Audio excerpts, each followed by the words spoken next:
Hi, Micah Lane here. I'm going to help you practice Karg Elert Etude number 5. This one is one of my favorites because it's a great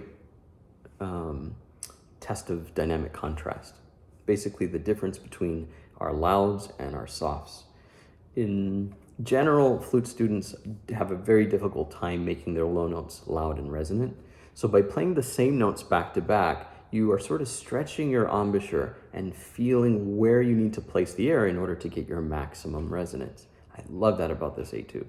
Also, the articulations are not that easy if you are very strict in paying attention to it. We have wide intervals that are slurred, and that, of course, has a tendency to slow us down. Let's practice together. Quarter note equals 60 on the metronome. Here we are. Beauty.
Okay, so you can use the beginning part of this video to go over it, to get acquainted with the way the notes sound, the pitches sound, the intonation, and to try to match the resonance of the low notes. If you're not quite there yet, don't force it with physical energy. Really, we're a gentle instrument. We're more like archers in the way that we aim the air. Unlike every other instrument of the woodwind family, we don't have a mouthpiece to interact with. So everything about our sound is the precision of our airstream hitting the strike edge, which is this blowing edge right there. And when flute makers make these, they go through painstaking effort to make sure that a lot of attention is placed right here. But if the flute student isn't blowing right there in the bullseye, the center, on this head joint, which is a Drollinger head joint, you can see very clearly the target area. That's a 14-karat gold riser, that little rectangle right there. So visually, you want to hit that spot for your maximum resonance. This is good news if you're not quite able to do that, because that means you're a master at everything else. The maximum resonance is right in the center, your loudest sound. That's bullseye. But if you haven't been playing for 30 years, it's quite difficult to discover where that is. Everywhere else is tone color. It's the beauty of a relaxed sound. So if I'm aiming somewhere else, that's how you can get those sounds. Only trying to be good, only trying to get one goal, sometimes is at your detriment. It'll make you worse and worse.